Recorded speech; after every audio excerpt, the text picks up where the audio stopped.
Shalom, Bapak Ibu sekalian. Hari ini adalah Minggu Advent yang kedua, yang disebut sebagai Minggu Iman. Karena selama minggu ini kita secara khusus akan mengenang keselamatan yang diberikan Yesus Kristus, agar kita dapat memiliki iman akan keselamatan dan pengudusan hidup. Hari ini kita akan menyalakan lilin ungu yang merupakan simbol iman. Puji Tuhan, mari kita bersama-sama menyatakan bahwa karena begitu besar kasih Allah akan dunia ini, sehingga Ia telah mengaruniakan anaknya yang tunggal, supaya setiap orang yang percaya kepadanya tidak binasa, melainkan beroleh hidup yang kekal. Puji Tuhan, kita juga mau menyatakan bahwa jika kita mengaku dosa kita, Ia adil, Ia setia dan adil, sehingga Ia akan mengampuni segala dosa kita dan menyucikan kita dari segala kejahatan. Kiranya dalam keadaan yang lemah dan sesulit apapun, kita dapat tetap teguh percaya kepada Yesus Kristus, Juru Selamat, karena Dialah yang memulai dan menyempurnakan iman kita.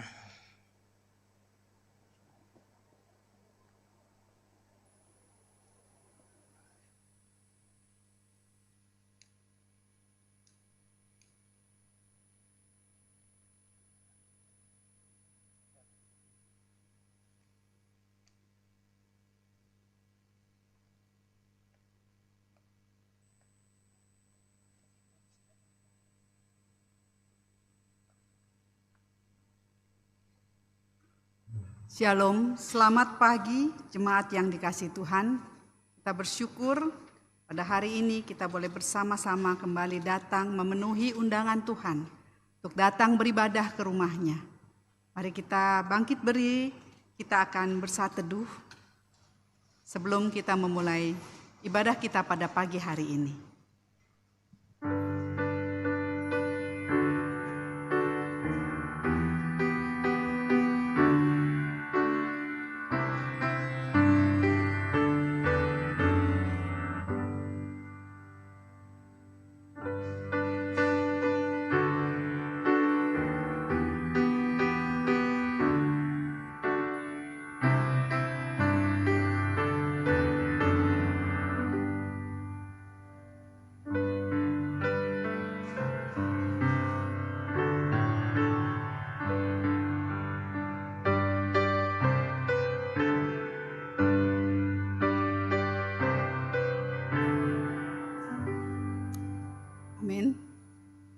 Firman Tuhan di dalam Mazmur 66 ayat 1, 2, dan 4 mengatakan, "Bersorak-sorailah bagi Allah, hai seisi bumi, mazmurkanlah kemuliaan namanya, muliakanlah Dia dengan puji-pujian.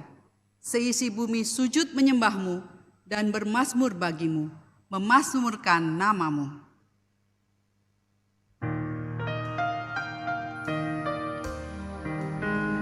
Kita bersama menyanyikan pujian bagi Tuhan yang begitu besar dan mulia dan layak untuk kita puji.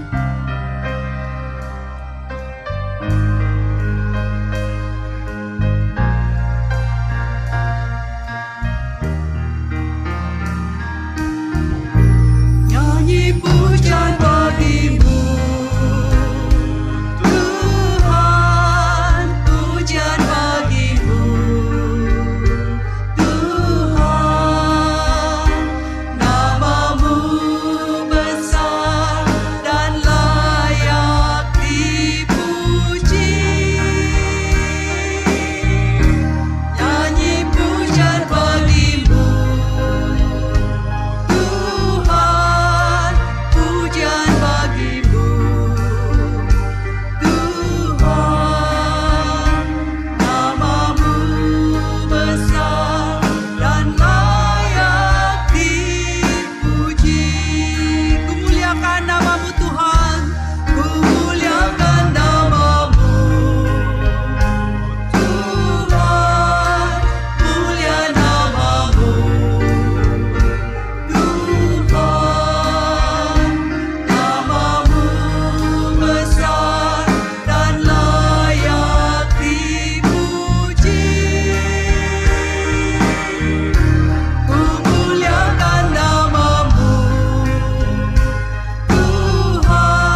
Bapa yang dalam surga, Tuhan, terima kasih untuk hari ini. Hari yang baru, minggu yang baru yang Kau berikan kami, setiap kami kesempatan Tuhan untuk datang ke rumah-Mu. Tuhan, kami begitu bersuka cita memasuki bulan Desember. Kami boleh menikmati akan sukacita Natal sekali lagi. Terima kasih Bapa untuk kesempatan pada hari ini. Kami boleh beribadah bersama-sama Tuhan. Terima kasih untuk kekuatan. Terima kasih untuk penyertaan-Mu Tuhan yang tidak pernah habis di dalam kehidupan kami. Pimpin sertai ibadah kami pada pagi hari ini. Biarlah rangkaian ibadah ini boleh menyenangkan hati-Mu. Dan saat firman-Mu disampaikan, sungguh hati kami boleh terus bersuka cita, boleh menerima dengan penuh sukacita akan firman-Mu. Terima kasih Bapa, pimpin sertai ibadah ini dari awal, pertengahan hingga akhirnya.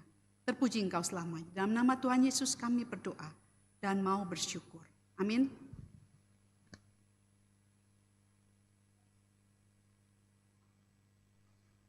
Saya persilakan duduk.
Pujian Natal yang begitu indah yang membawa kita menikmati kembali sukacita Natal. Dari anak-anak kita, anak-anak sekolah minggu yang bergabung di dalam paduan suara White Lily.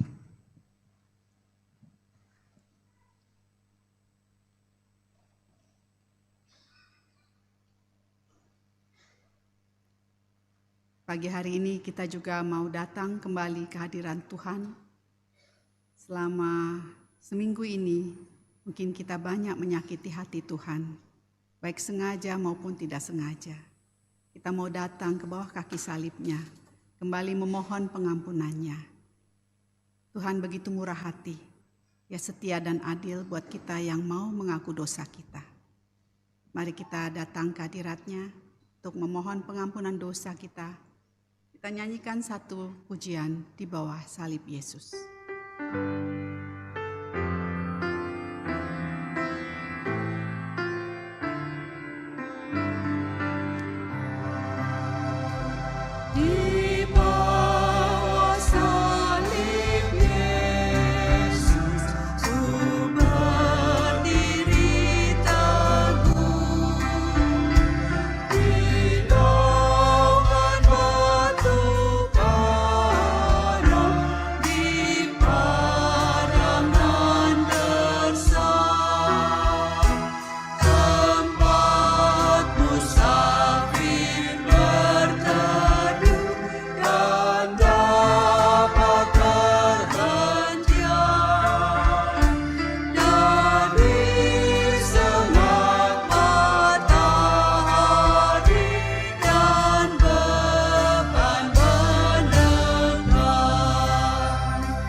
Silakan jemaat untuk bangkit berdiri.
Mari dengan kerendahan hati kita datang ke hadapan Tuhan.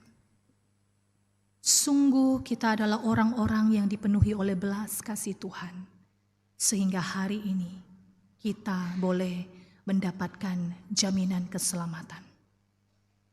Jikalau masih ada dosa-dosa dan pelanggaran di dalam hidup kita, mari saat ini di hadapan Tuhan, kita jujur dan terbuka mengaku di hadapannya dan meminta pengampunan dosa secara pribadi. Mari kita ambil waktu sejenak.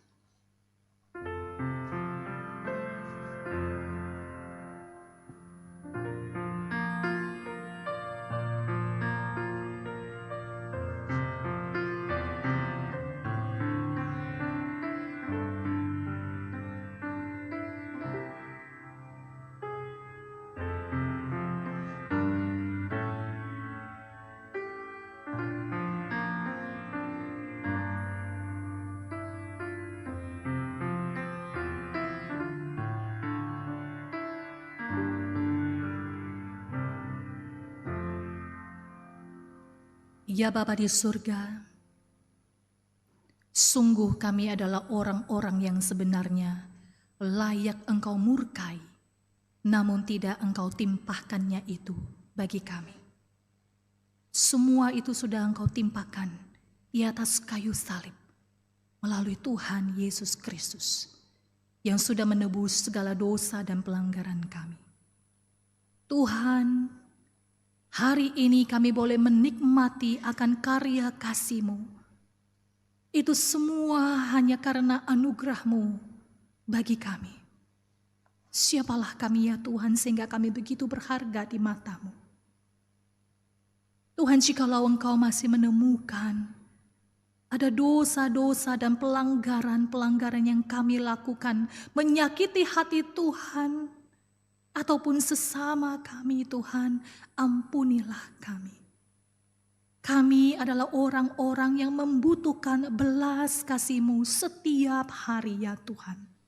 Karena kami tahu kami tidak bisa melangkah sendiri dalam hidup kami. Kami membutuhkan Tuhan yang mengawali kami. Tuhan, terima kasih. Karena kami tahu Engkau tidak sedikit pun meninggalkan kami. Tuhan, terima kasih untuk pengampunan yang Engkau berikan kepada kami. Terima kasih untuk salib-Mu yang begitu berharga bagi kami. Ajari kami untuk boleh menghargai karya keselamatan yang sudah Engkau berikan untuk kami. Ajari kami juga boleh hidup hari demi hari di dalam Tuhan. Sehingga orang-orang sekitar kami boleh melihat ada Kristus yang sungguh hidup di dalam hidup kami. Dan hidup kami boleh menjadi surat yang terbuka untuk orang lain. Terima kasih ya Tuhan. Terima kasih. Tolong kami yang lemah dan yang tak berdaya ini. Karena kami sungguh membutuhkan belas kasih-Mu. Segala kemuliaan hanya bagi Engkau, ya Tuhan. Di dalam nama Tuhan Yesus Kristus, kami berdoa. Haleluya. Amin. Dengarkanlah ayat janji pengampunan dosa dari Kisah Para Rasul pasal 4 ayat yang ke-12 berkata demikian. Tidak ada keselamatan di dalam siapapun juga selain di dalam Dia. Sebab di bawah kolong langit ini tidak ada nama lain yang diberikan kepada manusia yang olehnya kita dapat diselamatkan. Amin. Mari kita agungkan Tuhan dengan pujian penghormatanku.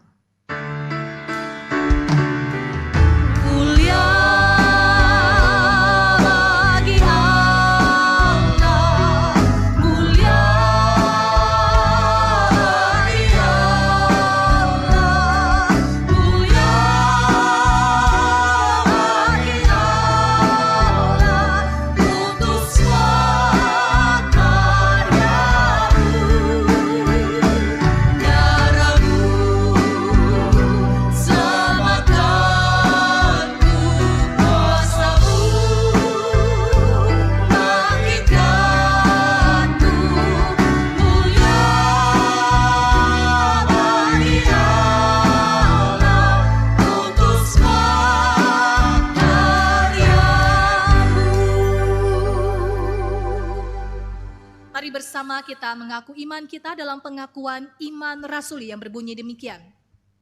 Aku percaya kepada Allah, Bapa yang Maha Kuasa, Khalik langit dan bumi, dan kepada Yesus Kristus anaknya yang tunggal Tuhan kita, yang dikandung dari Roh Kudus, lahir dari anak darah Maria, yang menderita sengsara di bawah pemerintahan Pontius Pilatus, disalibkan, mati dan dikuburkan, turun ke dalam kerajaan maut. Pada hari yang ketiga, bangkit pula dari antara orang mati, naik ke surga, duduk di sebelah kanan Allah, Bapa yang Maha Kuasa. Dan dari sana Ia akan datang untuk menghakimi orang yang hidup dan yang mati. Aku percaya kepada Roh Kudus, gereja yang kudus dan am, persekutuan orang kudus, pengampunan dosa, kebangkitan tubuh, dan hidup yang kekal. Amin. Jemaat dipersilakan duduk kembali. Saatnya kita akan mendengarkan sebagian dari firman Tuhan yang akan disampaikan oleh Pendeta Hasan Sutanto. Sebelumnya kita akan naikkan satu pujian. Firman-Mu, pelita bagi kakiku.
Pendeta Hasan Sutanto.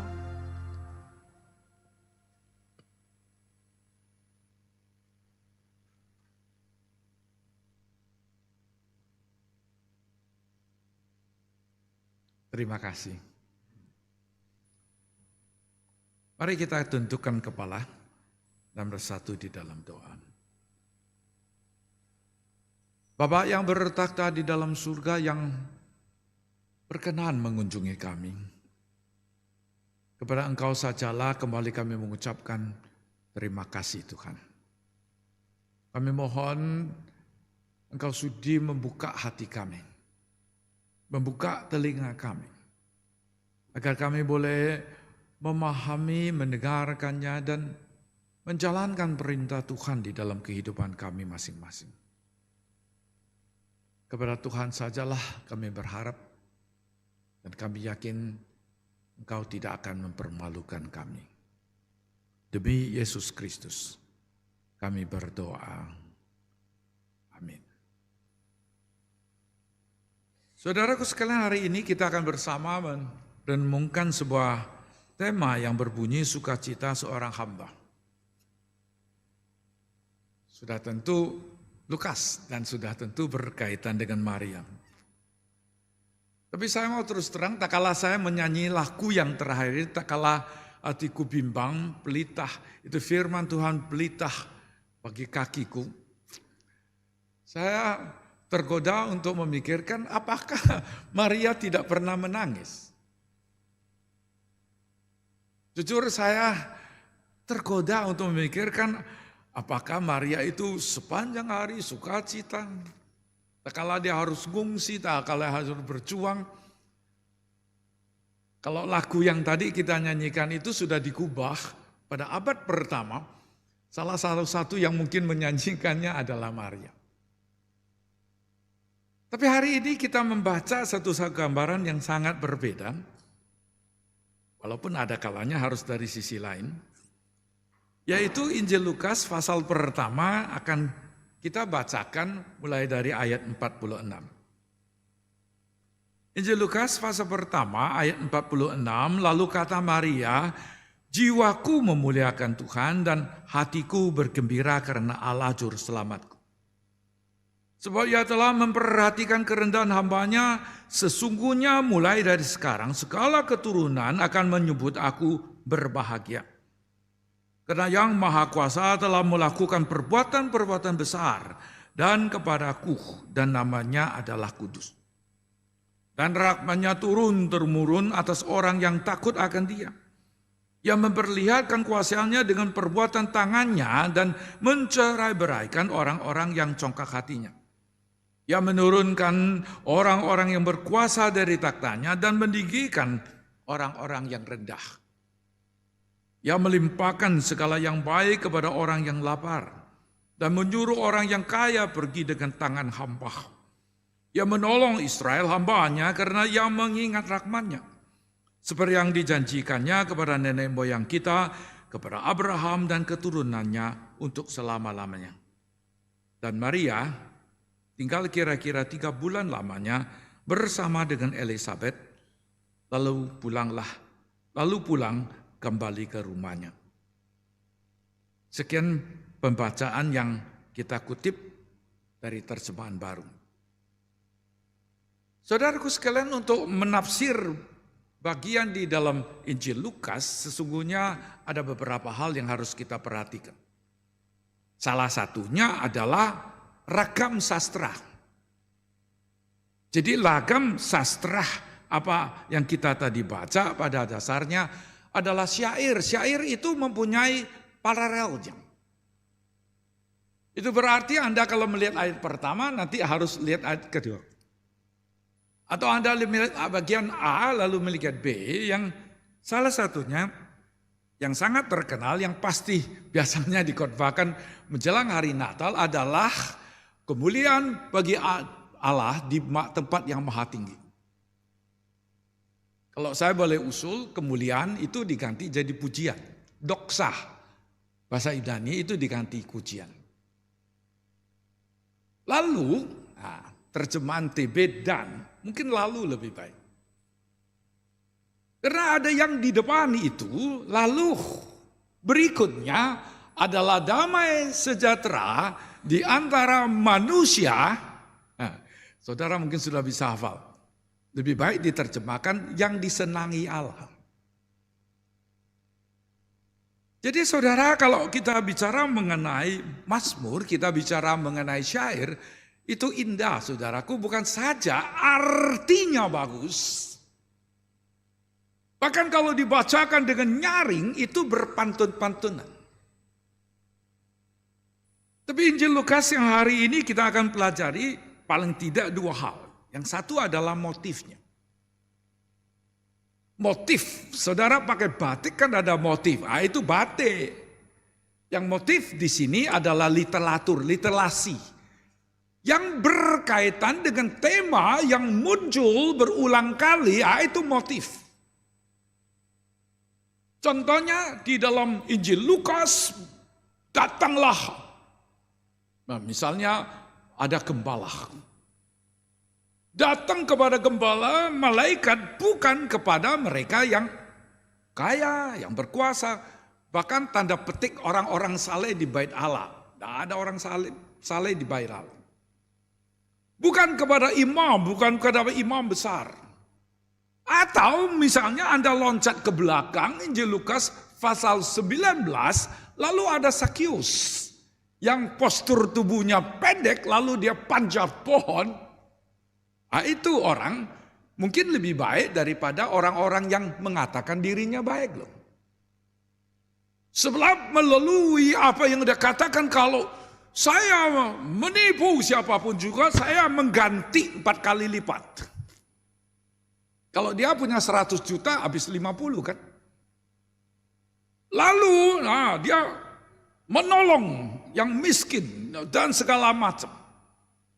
Nah saudaraku, setelah dia beri separuh kepada orang miskin, dan siapa yang dia tipu dia ganti 4, itu berarti paling banyak saudaraku dia hanya menipu 12,5%. Jadi Zakius itu lumayan walaupun dia kepala pemungut cukai, walaupun dia tinggal di kota Jericho yang terkenal dengan kejahatannya, itu kota yang besar.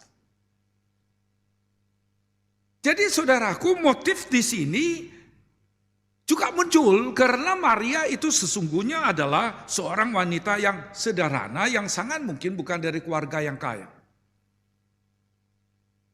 Anda akan melihat itu di ayat 51, 52, dan 53. Dan yang kedua, apa yang hanya dicatat. Nah itu minat, itu perhatian yang ditunjukkan oleh Lukas. Dan bagian ini jelas hanya dicatat oleh Lukas. Lukas mencatat ada seorang wanita yang sederhana dikunjungi oleh malaikat, pasal 1 ayat 26, 38. Kemudian dia pergi mencari familinya, Elizabeth, lalu 39 sampai 45. Elizabeth seorang yang beriman, seorang yang saleh. Lalu dia mengucapkan kata-kata yang berkaitan dengan iman. Itu sebabnya saudaraku sekalian, bagian yang tadi kita baca itu berkaitan dengan iman, saudara.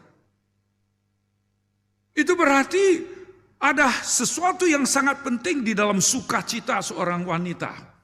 Yaitu orang ini harus mempunyai iman, baru ada sukacita.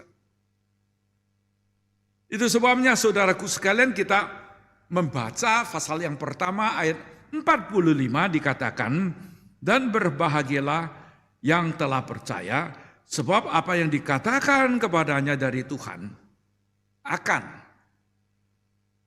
Gak salah juga, tapi akan sebaiknya diterjemahkan pasti terjadi. Pasti terjadi. Ada seorang wanita yang percaya. Percayanya bagaimana? Sebab dia percaya apa yang dikatakan kepadanya dari Tuhan akan, atau lebih baik pasti terjadi. Imannya bagaimana? Sudah tentu tadi kebaktian pertama kita sudah membahas sebagian. Tapi paling sedikit di kebaktian yang kedua ini kita bisa menemukan imannya bersifat mengobservasi. Bukan iman yang bodoh, bukan iman yang asal percaya, bukan. Sebuah iman yang dia menjalankannya dengan baik, dengan menaruh perhatian yang cukup, apa yang akan terjadi saudaraku. Coba kita lihat sedikit ke belakang, ayat 39. Beberapa waktu kemudian berangkatlah Maria dan langsung berjalan ke pegunungan menuju ke sebuah kota di Yehuda. Di situ ia masuk ke rumah Zakaria dan memberi salam kepada Elizabeth. Wanita sederhana. Dia bingung. Dia kaget. Dia tidak bisa mengerti kenapa ini terjadi kepada saya. Tidak pernah terjadi. Berdasarkan pengetahuan dan pengalamannya tidak dapat dia memahaminya. Tapi ini sungguh terjadi, ini mengkagetkan. Dia tidak terima begitu saja. Lalu saudaraku sekalian, Maria itu berangkat mencari yang lebih senior mungkin, yang lebih berkenalan, orang yang terkenal saling. Tapi tidak terjadi di sini saja. Kalau saudara membaca Injil Lukas pasal yang kedua, nah ini berkaitan dengan para gembala.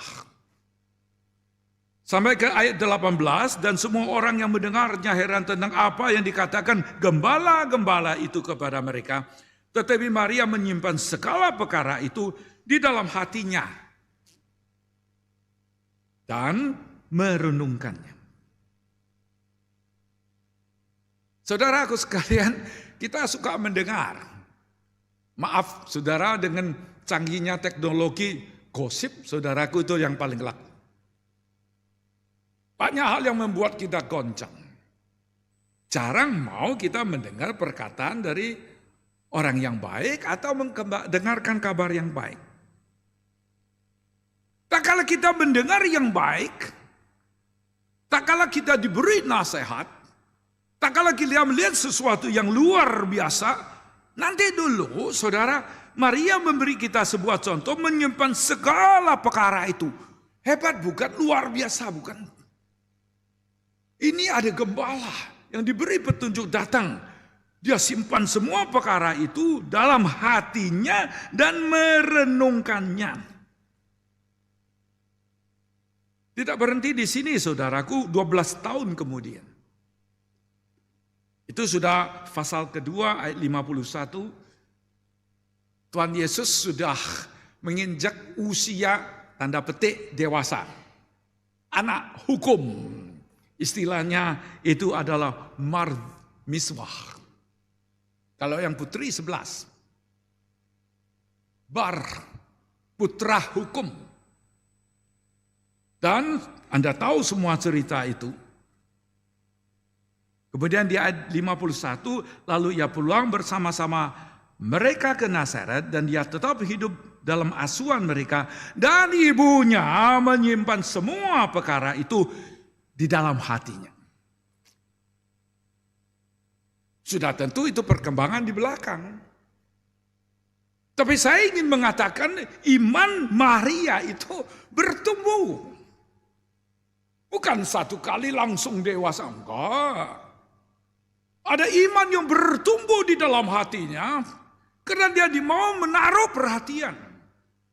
Dia mau menaruh perhatian, dia mau belajar. Dia menyimpan semua perkara itu di dalam hatinya dan merenungkannya. Dia menyimpan segala perkara itu di dalam hatinya. Di dunia ini tidak ada orang yang tidak pernah melakukan kesalahan. Tapi tergantung apa dia mau dididik enggak. Katanya keledai yang bodoh itu masuk ke lubang yang sama bukan? Tapi orang yang bodoh masuk ke lubang yang sama mungkin 5 kali saudara. Orang yang mau belajar, orang yang mau bertumbuh, orang yang mau mengerti, orang yang mau observasi, orang yang mau introspeksi diri. Saya pernah ada satu masa membuat catatan harian begini. Jadi setiap hari saya sebelum tidur saya bikin catatan. Kemudian saking banyak, satu, kedua terlalu banyak rahasia, akhirnya saya bakar saudara. Kalau nanti kebocor ke Anda matilah. Karena di dalamnya mencatat segala renungan, introspeksi diri saya. Kenapa hari ini saya begitu bodoh? Orang itu harus belajar. Di dalam dunia ini tidak orang yang maju lalu tidak belajar. Tidak ada saudara. Di dalam dunia ini tidak ada orang yang langsung lahir lalu menjadi orang yang beriman. Enggak. Tapi mulailah dari bibit yang kecil bukan? Mulailah dari sesuatu yang kecil bukan? Mulailah sama seperti seorang wanita yang bernama Maria itu.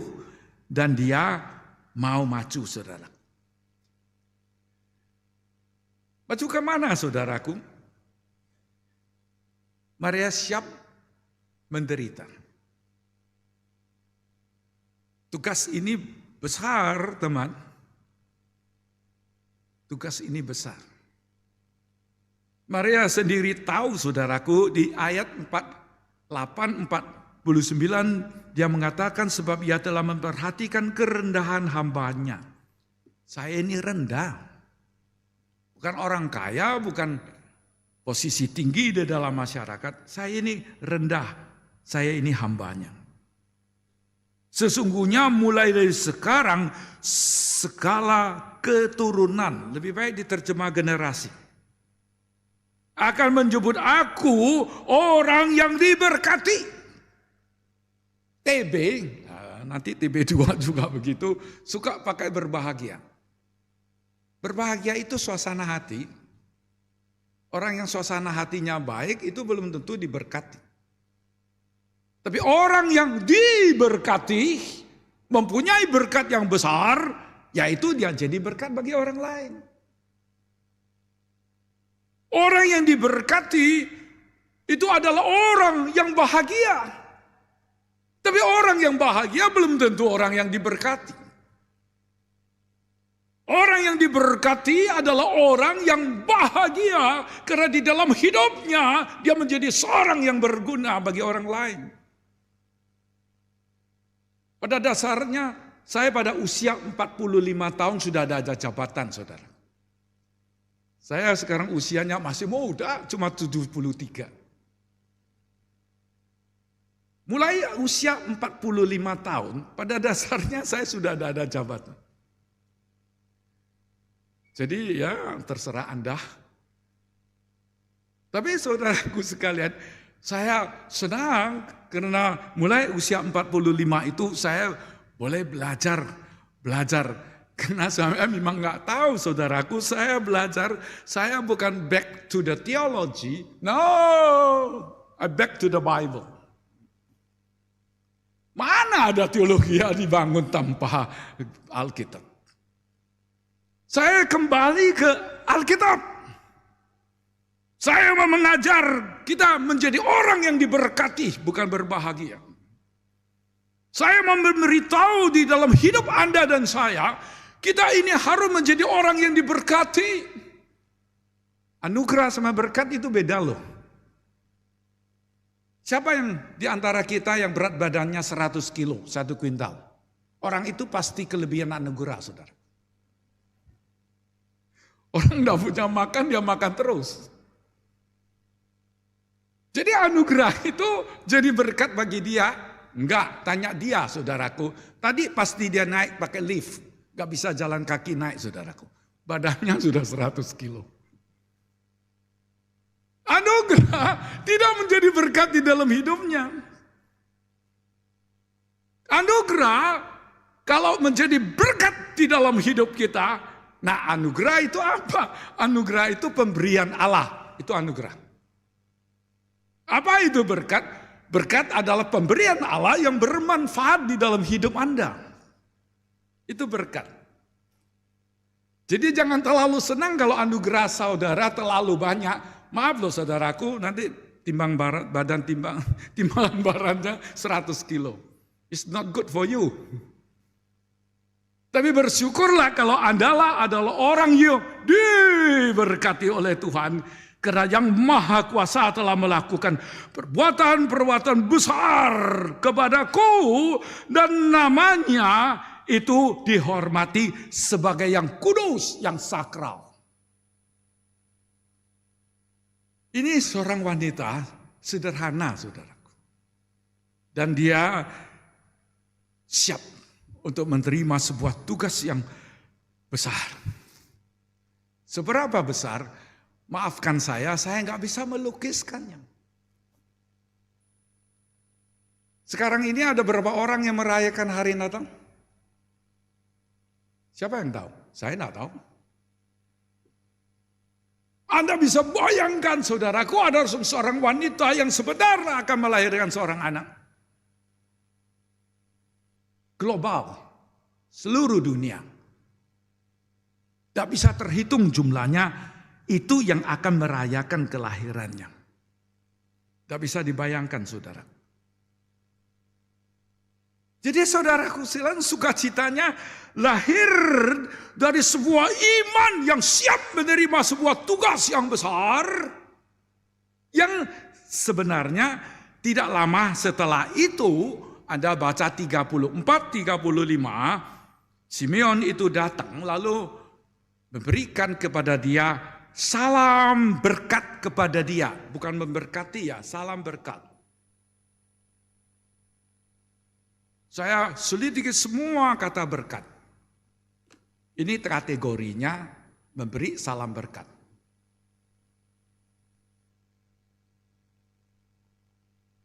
Sesungguhnya anak ini ditentukan untuk menjatuhkan atau membangkitkan banyak orang di Israel. Dan untuk menjadi suatu tanda yang menimbulkan perbantahan. Dan suatu pedang akan menembus jiwamu sendiri. Supaya menjadi nyata pikiran hati banyak orang.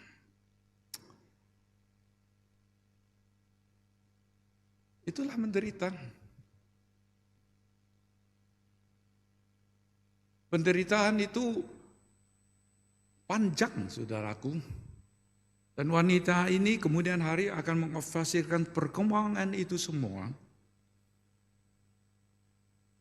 Dan puncaknya adalah dia berdiri di bawah kayu salib, menyaksikan anak kesayangannya yang sejak dia lahir menyimpan semua perkara di dalam hatinya. Buyar sepertinya kan. Yang di dalam hatinya dia harap anak ini bisa menjadi Mesias, bukan yang memimpin bangsa kita lepas dari penjajahan orang Romawi kan. Bukankah dia sudah melakukan mujizat besar? Bukankah dia sudah membangkitkan orang mati dan sembuhkan mereka yang buta? Bukankah ajarannya luar biasa, bukan yang besar bukan yang kecil melayani yang besar, tapi besar yang melayani yang kecil. Bukankah begitu? Enggak. Simeon itu sudah tahu suatu pedang akan menembus jiwamu, akan menembus hatimu sendiri.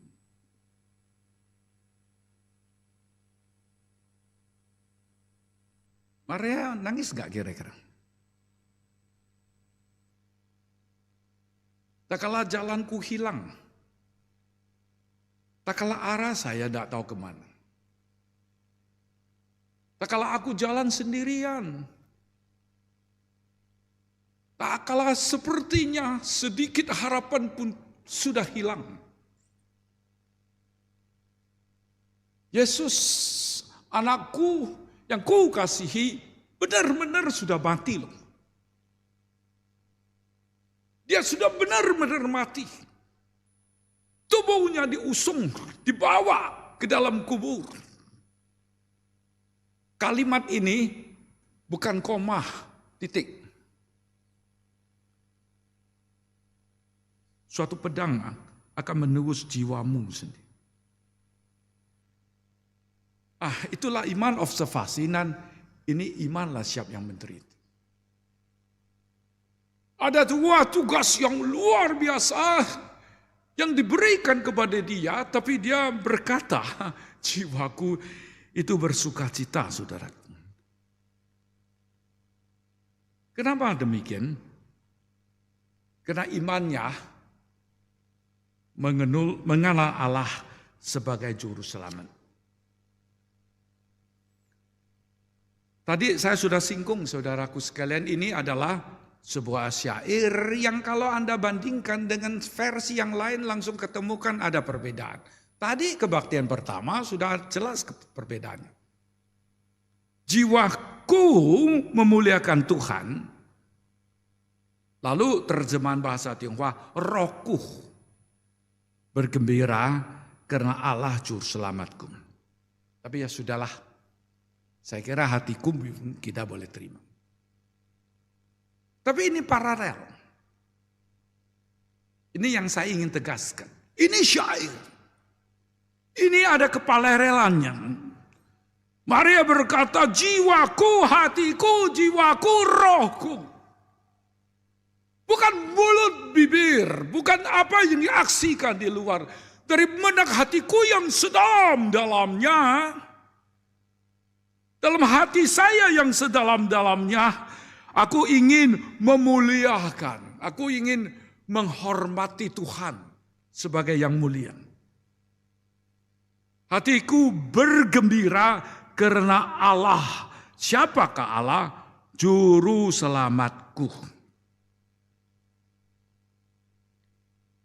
Silakan baca ayat 51, 52, 53. Dari situ Anda bisa dapat gambaran bahwa dia bukanlah seorang wanita yang dari kalangan kaya. Bacalah ayat 51, 52, 53, Anda tahu Tuhan sudah memberi pertolongan kepada dia pada masa lampau. Pada masa lampau, Maria itu sudah mengalami pertolongan daripada Tuhan. Pada masa-masa sulit, miskin, tak kala dia ditindas, dia sudah mengalami pertolongan Tuhan. Tapi nanti dulu teman, di dalam perjalanan hidup kita ini, kita juga harus mengenal kita ini siapa, saudara. Hamba. Siapa kita ini? Hamba yang dititipkan. Hamba yang seharusnya menjalankan tugas. Hamba yang sadar sesungguhnya di hadapan Tuhan, saya ini kecil. Hamba yang tahu sebetulnya di dalam hidup saya ini ada sebuah sasaran yang sudah ditentukan oleh Tuhan bagi saya. Anda tidak akan menggaji seorang hamba tanpa tujuan kan? Anda ingin ada seorang hamba yang boleh menjalankan tugasnya dengan baik. Di dalam hidup kita, saudaraku sekalian, saya tidak terlalu khawatir kalau saya bodoh. Emang saya pinter? Enggak kan? Saya juga tidak terlalu khawatir saya ini miskin.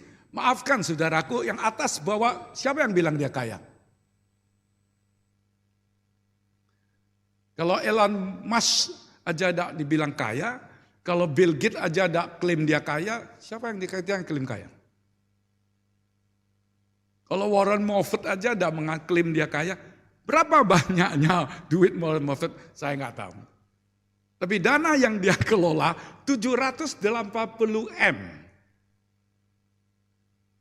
Apple harga pasarnya sekarang 3 triliun US dollar. Harga pasar sahamnya 3 triliun.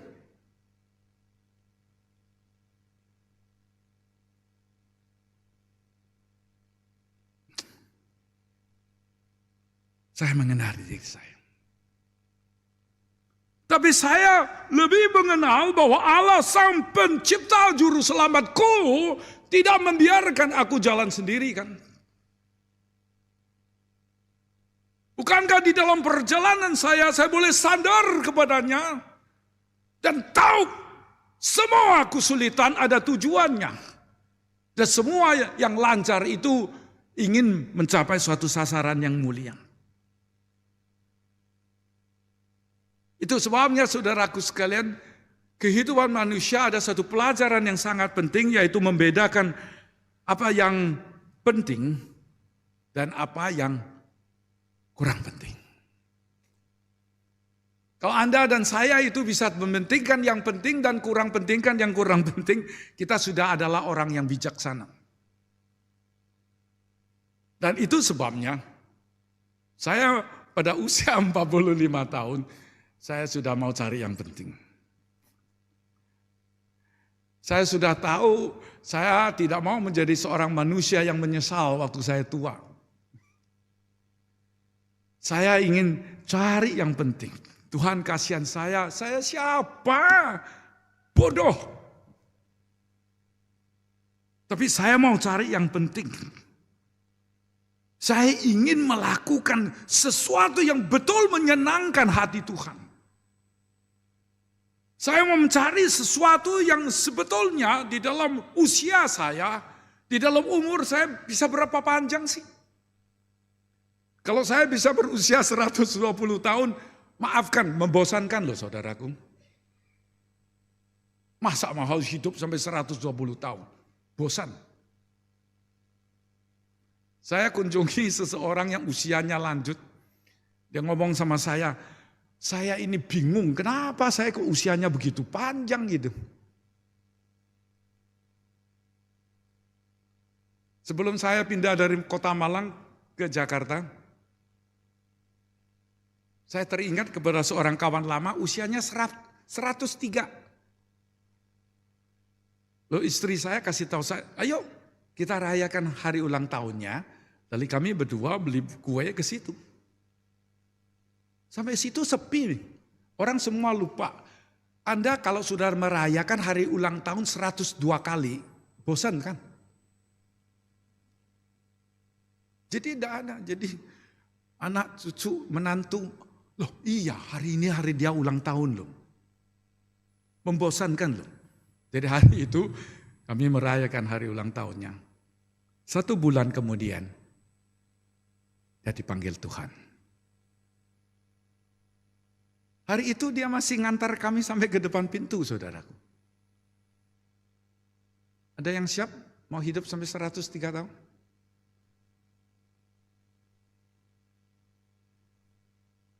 Baik juga lah kalau bisa umur panjang begitu. Tapi membosankan loh saudaraku. Membosankan kalau Anda tidak tahu apa yang terpenting di dalam hidup Anda. Anda tidak tahu apa yang Anda lakukan itu bersifat kekal. Tapi ada juga hal yang hanya bersifat sementara kan. Nah, saudaraku sekalian, seorang yang mengenal Allah, seorang yang takut Allah, seorang yang mengasihi Allah. Lalu dia berkata, jiwaku memuliakan Tuhan dan hatiku bergembira karena Allah juru selamatku.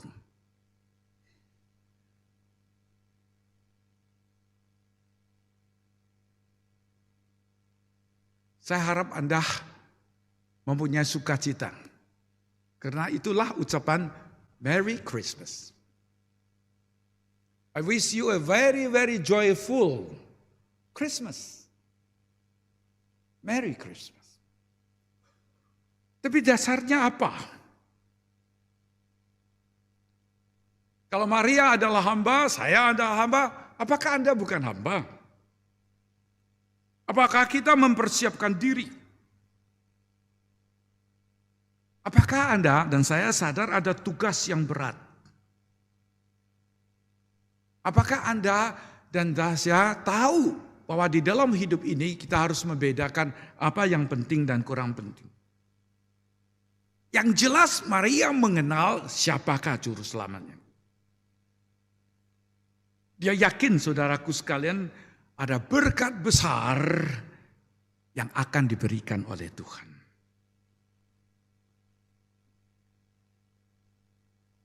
Selamat hari Natal. Kalau di Indonesia harus tambah lagi. Selamat tahun baru. Tapi ya nanti. Kiranya Tuhan menolong kita bukan saja sekarang hatinya sukacita. Tolong. Nanti sudah tahun baru. Mau kerja apa? Tugas apa yang akan kita tunaikan di tahun yang baru. Menjadi orang yang diberkati. Timbangan jangan tambah.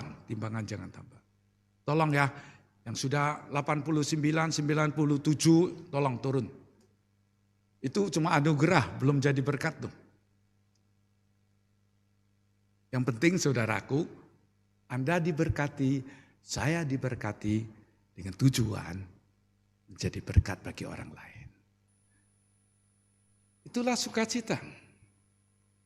Itulah berkat. Orang yang diberkati mempunyai sukacita yang besar. Karena dia menjadi berkat bagi orang lain. Mari kita berdoa.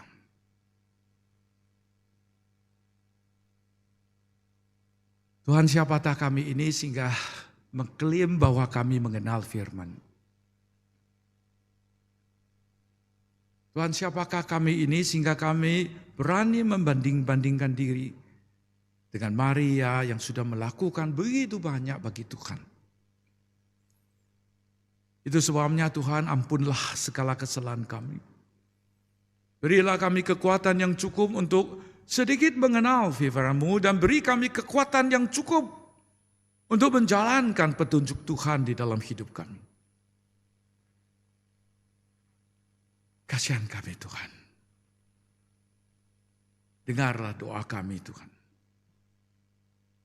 Pimpin langkah kami agar di mana saja kami berada, nama Tuhanlah yang dimuliakan. Dan hidup kami menjadi berkat bagi orang lain. Terima kasih Tuhan. Demi Yesus Kristus kami berdoa. Amin.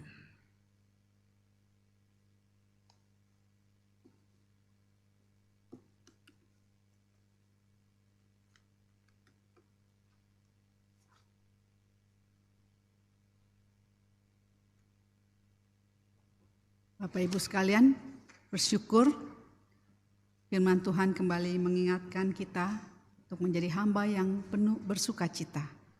Yaitu dengan setelah kita diberkati, kita juga boleh menjadi berkat. Kita akan menaikkan satu pujian untuk mengiringi persembahan yang akan kita persembahkan. Bisa melalui QRIS, transfer maupun kantong-kantong yang ada di belakang tempat duduk. Kita akan nyanyikan satu pujian, Immanuel.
Yesus lahir untuk kita.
Untuk setiap kami yang boleh hadir di tempat ini maupun melalui saluran online Tuhan.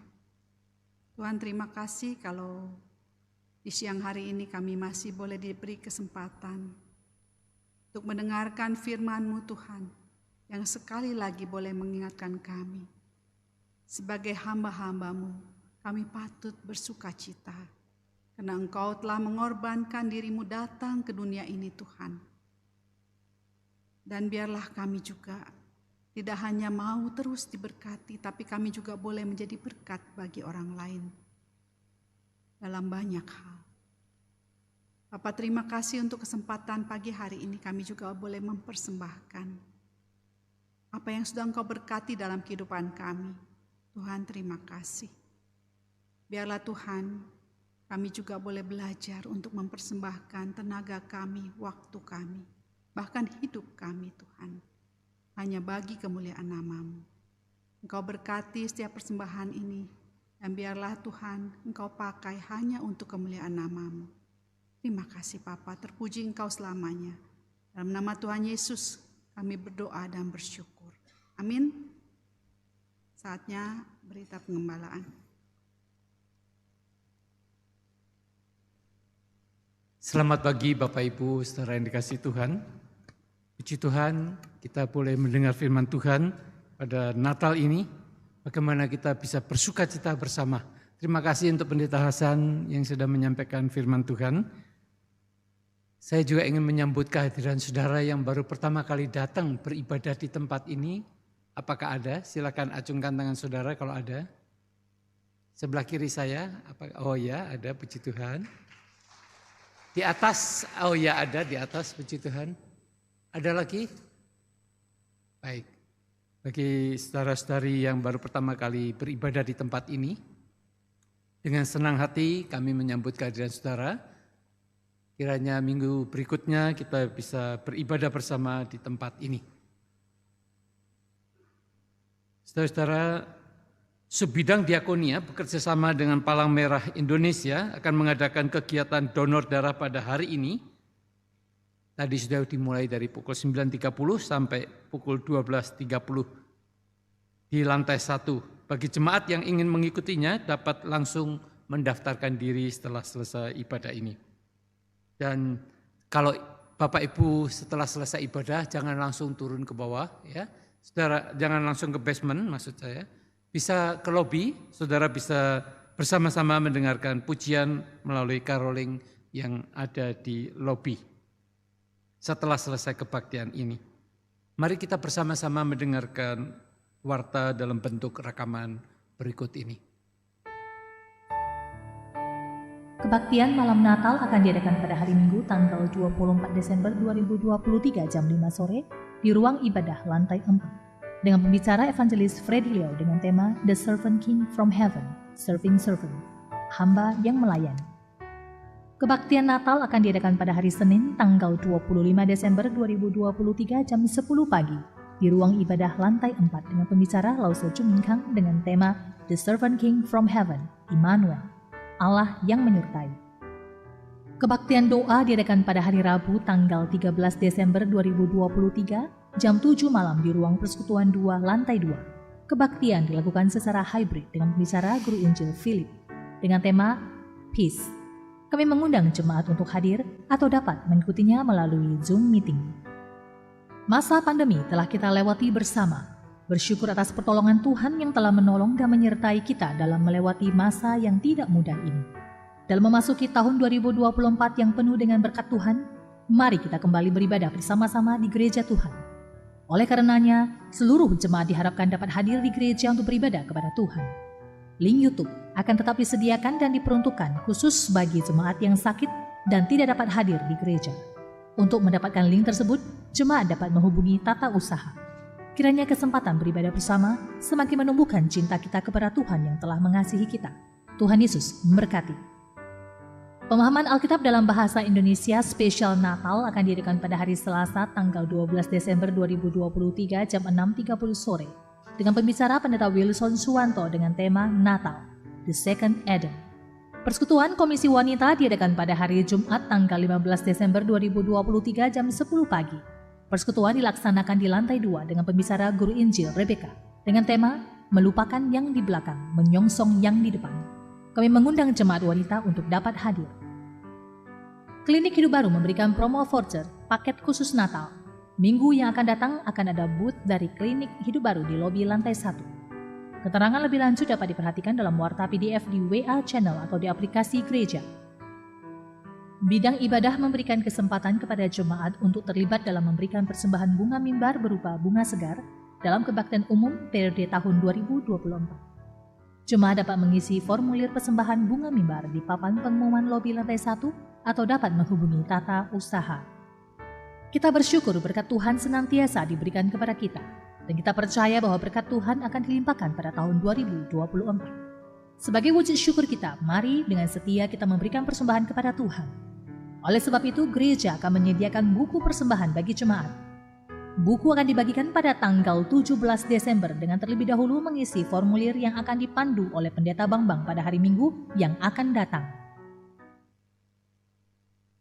Saudara-saudara, saya hanya ingin meng-highlight satu hal saja, yaitu kebaktian untuk tahun 2024 itu akan dilakukan secara onset.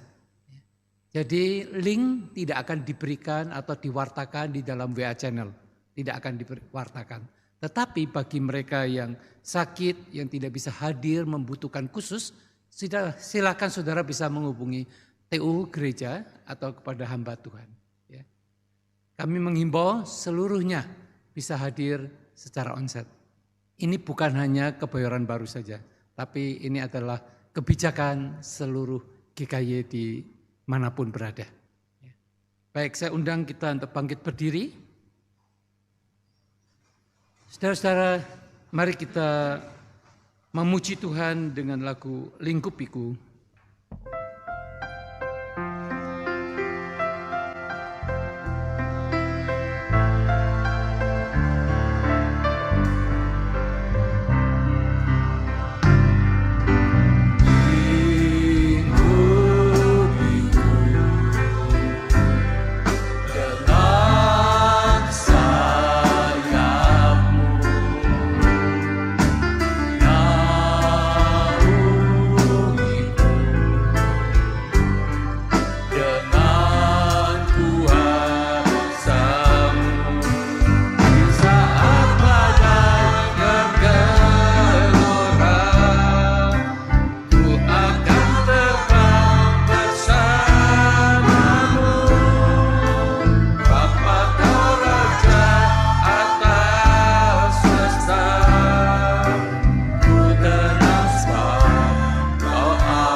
Kami bersyukur ya Tuhan kalau kami sudah mulai memasuki Advent yang kedua.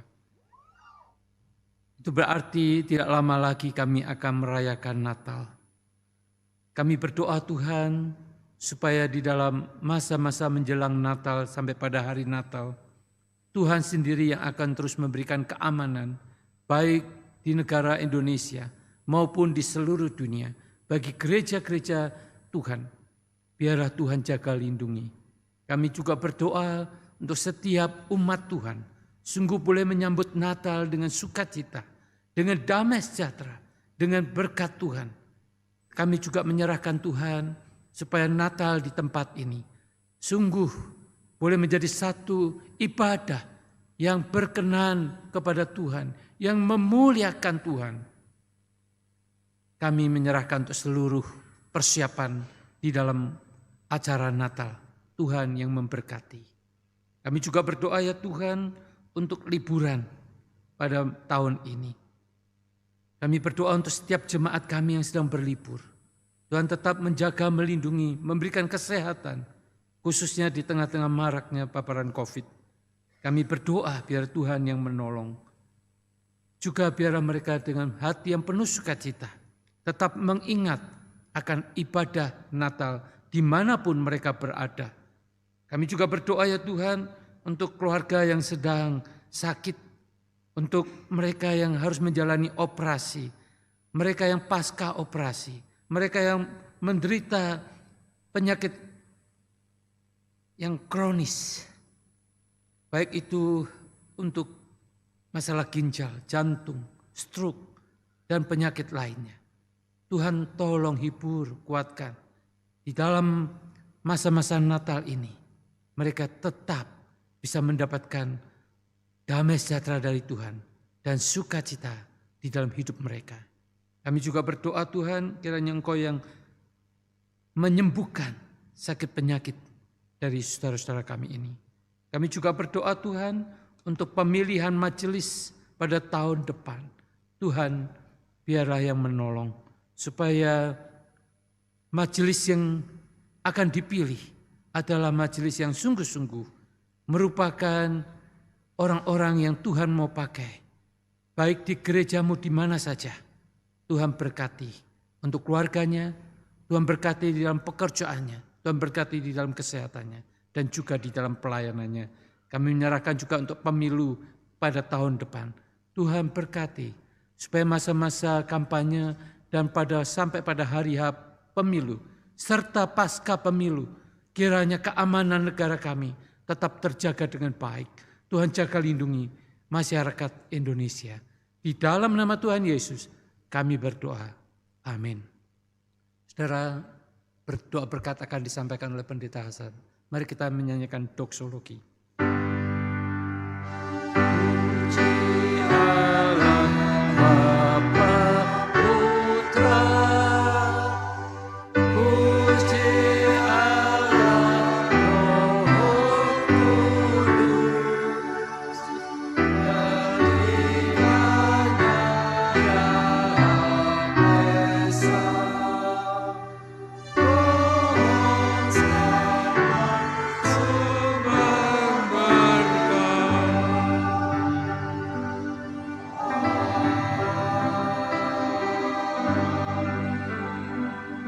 Jemaat yang dikasihi oleh Tuhan yang seharusnya makin mengasihi Dia. Jemaat yang sudah diberkati oleh Tuhan yang harus berupaya menjadi berkat bagi orang lain. Kini pandanglah kepada Tuhan dan terimalah berkat-Nya. Kiranya anugerah dari Tuhan Yesus Kristus, kasih yang tidak berkesudahan dari Allah Bapa kita, persekutuan dan pertolongan dari Allah Roh Kudus menyertai saudaraku sekalian, mulai sekarang sampai selama-lamanya. Amin.